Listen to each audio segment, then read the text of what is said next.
newscast. One thing that's been hitting the news coming out of the US is that some of the major brands are turning their back on self-checkout. So Walmart, I believe, has taken out self-service in some of their stores, and other businesses, I think Target, have now reintroduced that it's 10 items or fewer if you're going to use the self-service checkout. What's going on? Is this the end of self-service? It's been fascinating to see, even as a customer in the US, of going around to some of these different retailers and seeing the changes, especially post-COVID and where it was everywhere, to now it's being scaled back based on sometimes hours of the day as well. But it's a different era to it based on the loss side of it. It was almost the honor system of, we're expecting you to do the right thing, come check out.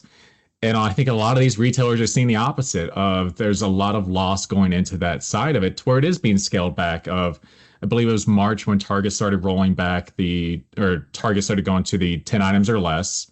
In certain cities, you see it being reduced heavily just based on cities as a whole. Some cities are more criminogenic in terms of high crime and high volume in that regards, to where it's too risky. There's too much loss. So we're now at a point within some of these retailers to where we can see the loss. So we've had enough time with these self-checkouts to see if it was just a blip or if it's sustained high levels to where now they have to start rolling it back. I was reading this morning, similar to Walmart and Target, but Dollar General, in a similar regards of certain areas are being targeted more, to where retailers have to respond to that. The loss is getting high. And one way to do that is to pull back on that, go back to cashiers. And there's going to be a balance to that. You also see some companies that have the membership part to it that can still do the self-checkout, even checkout along the way that gets around some of that. And that also sometimes comes back to the initial conversation of facial recognition. Typically with some of these, the pictured part to it, to where they can also verify who you are versus what you shopped with and that kind of thing too. But there are some of those safeguards in place, ease of use, ease of access. But it's one of those that great idea, but people were taking advantage of it. Now, I mean, you're a world expert on the geography of crime and how it can be, sort of dispersed across different locations. And so if businesses are taking a decision to, we're not going to offer self-service checkout in this entire city because you people are criminogenic, there's too much crime.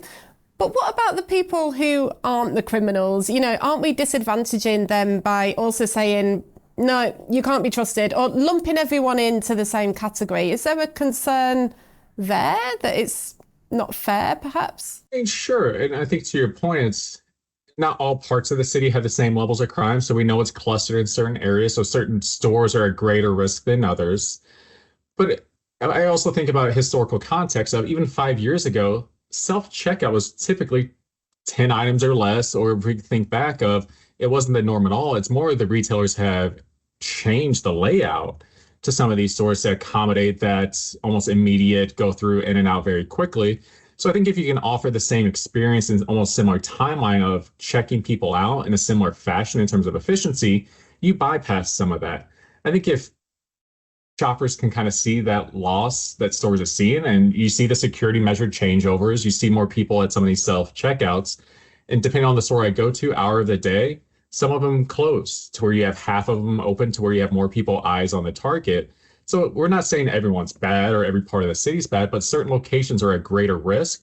And you have to mitigate that somehow to where you have to draw back. That's the worst case scenario. And you see this with some retailers, you don't want stores to up and leave. So this is almost that stopgap to try to prevent that so they can recoup some of that money so the loss isn't as high. And that's just to be expected. Definitely. And I think just being able to, claw back some of the control over, the movement of people and their sort of checkout behavior, I think that is really key. And as you say, the worst thing they can do is just, permanently shutter the store and the level of disadvantage that already would bring to these communities. It's incredible to hear what's happening in the US. Thank you. Country Focus.